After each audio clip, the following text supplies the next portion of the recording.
पास ही नहीं रहेंगे तो वनस्पति जगत हरा भरा हो ही नहीं पाएगा, ना ही वो भोजन बना पाएंगे। और वनस्पति जगत के बगैर वन्य जीव या जंतु की परिकल्पना नहीं की जा सकती है, चाहे मनुष्य की भी परिकल्पना नहीं की जा सकती। राम सिंधु घन सज्जन धीरा चंदन तरुहरि संत समीरा सब कर फल हरि भक्ति सुहाई सो बिन संत न कहो ही पाई गुरु बिन भवनिधि तरे न कोई जो वीरंच शंकर सम होई। उन्होंने बहुत ही वैज्ञानिक रूप से इस चौपाई को लिखा। राम सिंधु, राम अर्थात वो परमात्मा, वो ईश्वर ऑलमाइटी, वो यदि सागर है तो संत बादल है। आप सब जानते हैं सागर का जल सीधा नहीं पिया जा सकता है। सागर का जल जब वाटर साइकिल की प्रक्रिया से, जल चक्र की प्रक्रिया से जब गुजरेगा, बादल बनेगा, बादल आपस में टकराएंगे, तभी उस जल का लाभ लिया जा सकता है। एग्जैक्टली आप सीधा भगवान को पा नहीं सकते हैं। उसे पाने के लिए एक माध्यम सदगुरु रूपी बादल की आवश्यकता है। आपको संत चाहिए, जो गोस्वामी जी के अनुसार। उसके बाद कहते हैं चंदन तरुहरि संत समीरा। चंदन के वाग की खुशबू आप सीधा नहीं ले सकते। जब अनुकूल वायु चलता है तब जाकर के उस चंदन की खुशबू प्राप्त किया जा सकता है।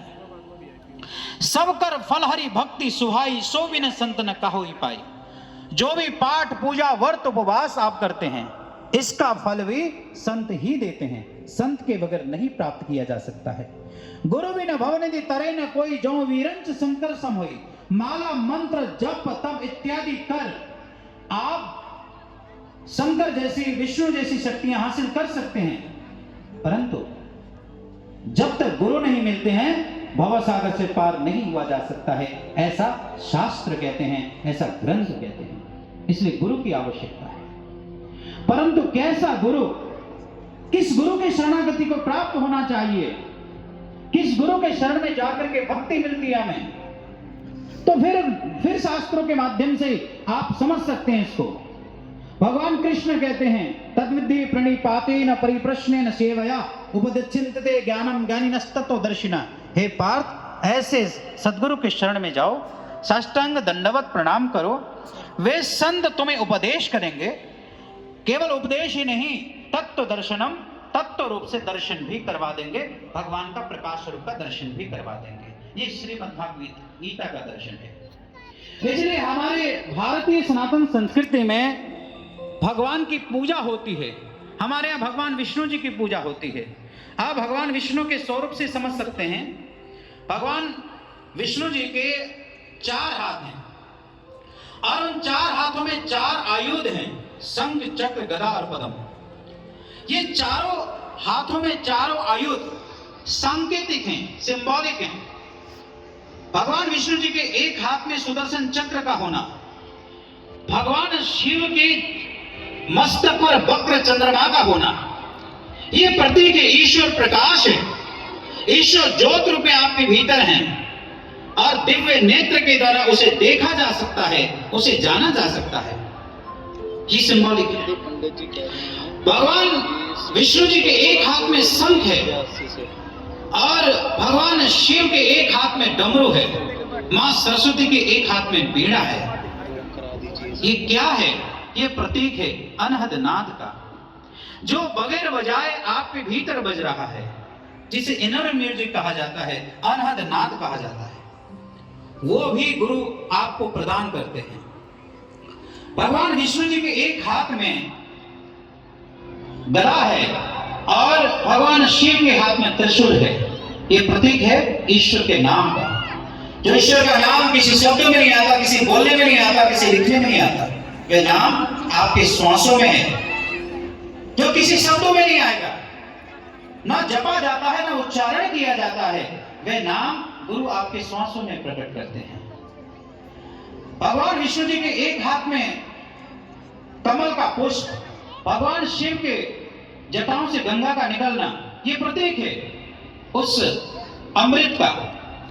ये अमृत आपके घट के भीतर है। गुरु उस अमृत को भी पान करवाने का विधान देते हैं। ये चारों अनुभूतियां पूर्ण सद्गुरु के शरणागति में आपको प्राप्त हो सकती है। और जब गुरु जीवन में आएंगे तो ये चारों अनुभूतियां, भगवान के प्रकाश स्वरूप का दर्शन, अनहद नाद, नाम और अमृत, ये चारों अनुभूतियां जो भगवान शिव के 4 आयुधों और भगवान शिव के 4 श्रृंगारों से सीखने को मिलता है। इसलिए सज्जनों, हम जितने भी भगवान के पूजन करते हैं, जैसे शिव को छोड़कर के शिवलिंग की पूजा क्यों करते हैं? कभी आपने विचार नहीं किया होगा, या विचार करते हैं तो विभिन्न प्रकार के तथ्य हैं इसमें। YouTube के माध्यम द्वारा बहुत सारे तथ्य सुनने को मिलते हैं, मैं उसकी तरफ नहीं जाना चाहता। लेकिन भगवान शिव को छोड़ के शिवलिंग क्यों? ऊपर से जल टपक रहा है, शिवलिंग को रखा जाता है। हालांकि बहुत हाई एनर्जी पावर के कारण इस प्रकार की व्याख्यान होती हैं, लेकिन भगवान शिव की जगह शिवलिंग क्यों, और आपके भीतर ही शिवलिंग कैसे प्रकट होता है, ये हम यहाँ नहीं बताने वाले। इस रहस्य को जानना चाहते हो तो कल ब्रह्म ज्ञान की दीक्षा में आना।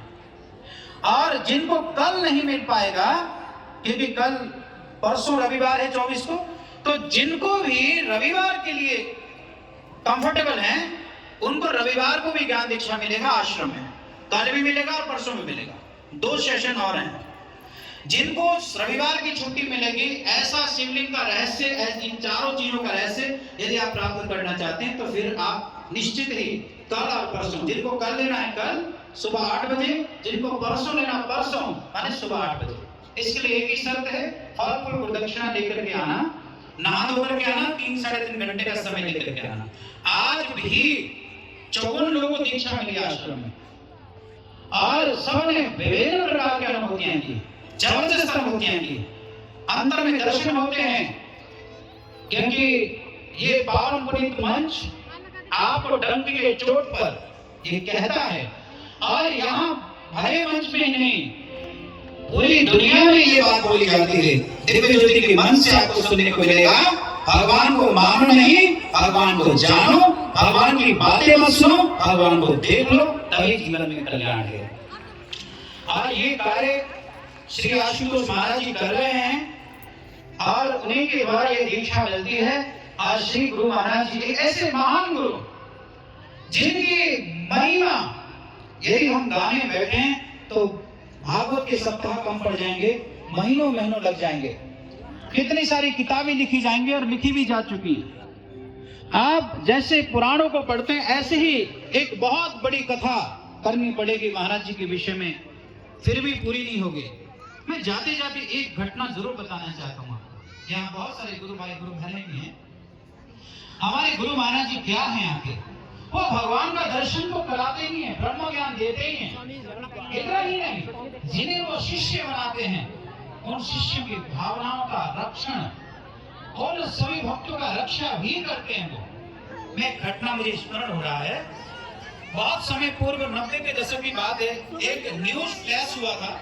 उस समय सोशल मीडिया नहीं था, उस समय छोटे छोटे या फिर जो सरकारी चैनल्स होते थे या अखबार होता था, उसके द्वारा ये चीजें पहुंचती थी। एक मैसेज पूरी दुनिया में गया था, गणेश भगवान दूध पी रहे हैं। याद आ गया आपको? हाँ जी, थोड़ा जोर से बोलिए, याद आ गया? हाँ, तो गणेश भगवान दूध पी रहे हैं, और दिल्ली में इसका बहुत ज्यादा मैसेज चला गया था, तो दूध उस समय बहुत महंगा मिल रहा था। गणेश जी दूध पी रहे हैं। हमारे संस्थान में यूं तो 10,000 से अधिक सन्यासीगण विश्व भर में सनातन धर्म का प्रचार कर। एक साध्वी जी है, और वो साउथ की ही रहने वाली हैं। इस समय वो लंदन में सेवारत हैं। जब वो इस ज्ञान को लेकर के गई और खूब डट करके प्रचार प्रसार किया, जैसे देखिए इस पावन पुनीत मंच से आदरणीय कथा व्यास जी बहुत ही कॉन्फिडेंटली ईश्वर दर्शन का मैसेज दे रही हैं, ऐसे उन्होंने भी खूब डट के दिया कि हाँ, ईश्वर देखने का विषय है, ईश्वर को जाना जा सकता है। और उनके जो पड़ोसी थे, उन्हें लगा कि ये कैसे संभव है, ये कैसे बोल रही है, ये हो ही नहीं सकता, भगवान का दर्शन किसने किया है। और सारे लोग वहां इकट्ठे हो गए और सबने कहा कि देखिए बाहर एक न्यूज आ रहा है कि गणेश भगवान दूध, जैसे दूध कौन है, यदि तुम्हारे गुरु जी ने भी इस स्वरों के माध्यम द्वारा दूध पी लिया तो समझ लेंगे कि हम ज्ञान ले लेंगे, यही धरा के भगवान मान लेंगे हम। तो आदरणीय साध्वी जी के मन में हुआ कि क्योंकि महाराज जी तो पूर्ण है, किसी भी शिष्य की भावना जानते हैं वो। ठीक है, कोई बात नहीं। उन्होंने कह दिया कि जैसे बाहर पत्थर की मूर्ति के द्वारा गणेश भगवान दूध पी रहे हैं, तो मेरे महाराज जी स्वरूप के माध्यम द्वारा भी दूध पी लेंगे। विवेकपूर्ण ढंग से कार्य करता है। उन्होंने कहा कि कोई बात नहीं। आप उनको सबको बैठाया और महाराज जी का आसन लगा में बैठ करके प्रार्थना करके सारे लोग बड़ा हैरान है।